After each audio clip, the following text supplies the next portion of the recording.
Hi, my name is Dylan Huft, and today we're going to talk about insect communication. This includes the many different ways that insects are able to communicate with each other, and we're also going to talk about why communication is extremely important. The importance of communication. Communication is one of the most effective and important life skills. Without communication, the world would not function properly, and can you imagine how slow things would get done? Strong communication skills are essential for humans and insects and everything in between. Being able to possess strong communication skills will take you far in life and lead you to many ways that you may never have imagined. There are many different ways to effectively and poorly communicate, such as body language, tone, mood, and posture, just to name a few. Without communication, neither humans or insects would be properly able to interact with each other. Just imagine going to Buffalo Wild Wings and trying to order from a menu to your waiter or waitress without communication. That would be. So moving on to insects specifically, this is a diagram that shows how insects find a mate. And mate finding requires communication, which is the exchange of information between two organisms. So as you can see, the sender will send a signal through a channel, which can be noise, as seen down below, and then that ends up getting to the receiver, which is part of the way that insects can find their mate. So as I said, today we're going to be talking about the various ways of insect communication, and depending on what species of insects we're talking about can depend on what style of communication they use. And so visual, chemical, olfactory, sound, auditory, and vibratory are the ways of insect communication. So the first way that insects use communication is visual, such as a firefly.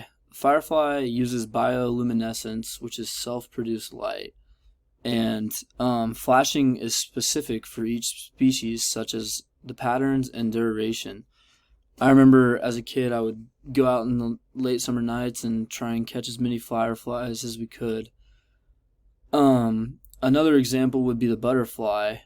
And depending on the species, the butterfly has specific marks on its wings, such as the eye spots and the flashy colors, which help scare away predators. The appearance on insects has a lot to do with communication, such as bright colors or different patterns to show off that they are a threat. Some insects also use dance-like movements to attract a mate. The second way that insects are able to communicate is through chemical. There's a chemical odor which is called pheromone, which is a chemical used to send a message within a species. The sender and the receiver both benefit from this, and pheromone can also be identified and artificially produced. This chemical odor pheromone, insects use it to find. They can use it to find mates, warn insects about danger, or even to leave behind a trail for the other insects to follow. The salt marsh caterpillar moth, the females choose a male based on the gland size and how much pheromone the male produces. So the third way that insects are able to communicate is through sound and auditory.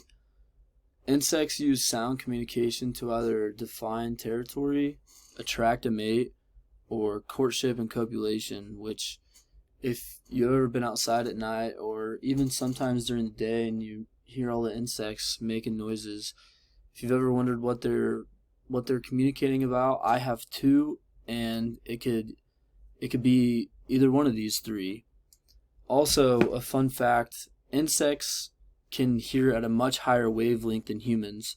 Humans can hear only up to a little bit under 20,000 hertz, as moths and bush crickets can actually hear up to 100,000 hertz, which is really cool. Crickets and grasshoppers can also hear at a pretty high range, and I think grasshoppers are around 50,000 hertz, so that's pretty neat. The fourth and final way that insects are able to communicate with each other is through vibrations.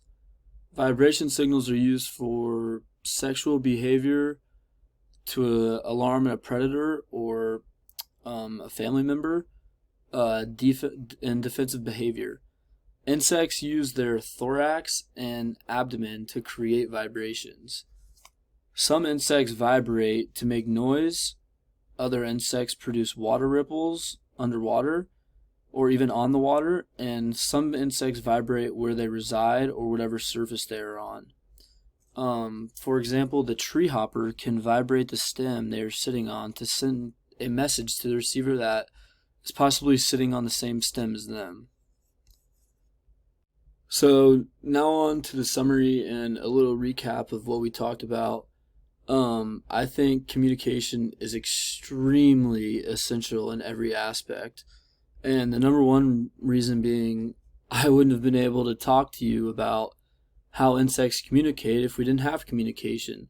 I also think communication is extremely valuable in my personal life, and I take a lot of value in communication because every day I try my best to really listen to what people have to say and use proper communication with people, and that's part of the reason why I chose to do this as my project, because like I said, I take a lot of value in communication, and so that's part of the reason why I chose to do and learn more about how insects communicate with each other, because I think it's very interesting.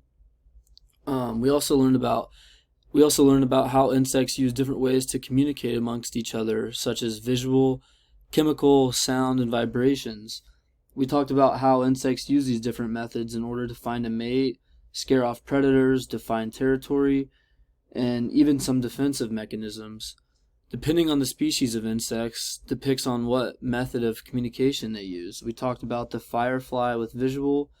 We also talked about the salt marsh caterpillar moth with chemical, and we talked about moss and bush crickets for sound, and we also talked about the tree hopper for vibratory. And although we don't know what these insects are saying, I wonder all the time what they're talking about. There are many insects using communication in different ways. So my best suggestion to you is go outside and listen to the many insects communicating every day, and maybe even guess what you think they are communicating about. And then to cap it off, this is my cited sources. Thank you very much.